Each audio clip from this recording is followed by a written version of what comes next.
इथं येऊन बोलणं ही इतकी सोपी गोष्ट नाही. तुम्हाला खोटं वाटेल, माझा खरा परिचय तरी इथं अजून झाला नाही. माझा खरा परिचय आहे वेटर टू डॉक्टर.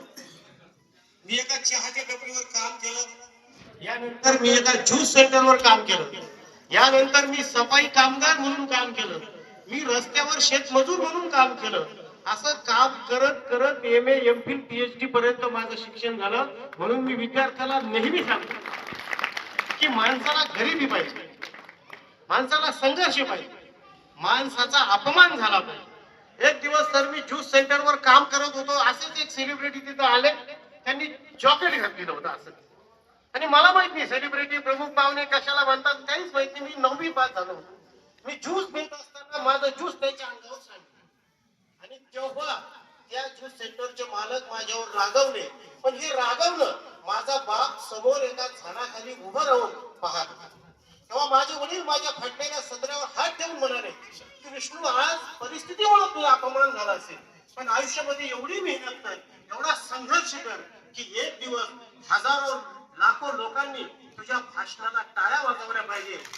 आणि आदम सरांनी जे सांगितलं की दिल्लीला जेव्हा माझे मित्र गेले होते तेव्हा माझ्याकडे सर भाड्याला पैसे नव्हते, पण माझे आझम सरांसारखे काही मित्र समाजात आहेत, जाधव सरांसारखे काही मित्र आहेत, ते म्हणाले की विष्णू, एवढे पुस्तकं वाच, एवढी मेहनत कर, तुझी कविता तुला दिल्लीला घेऊन जाईल. आणि सरांनी जे सांगितलं, मागच्या वर्षी जे दिल्लीला साहित्य संमेलन झालं, सर्वात जास्त प्रतिसाद तुमच्या सर्वांच्या आशीर्वादाने माझ्या कवितेला मिळाला.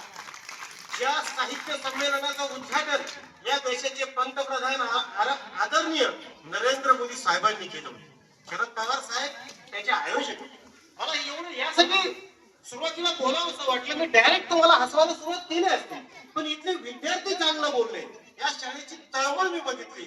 आणि दुसरं असं आहे की या शाळेतील प्रत्येक शिक्षक हा मला तळमळीचा आहे.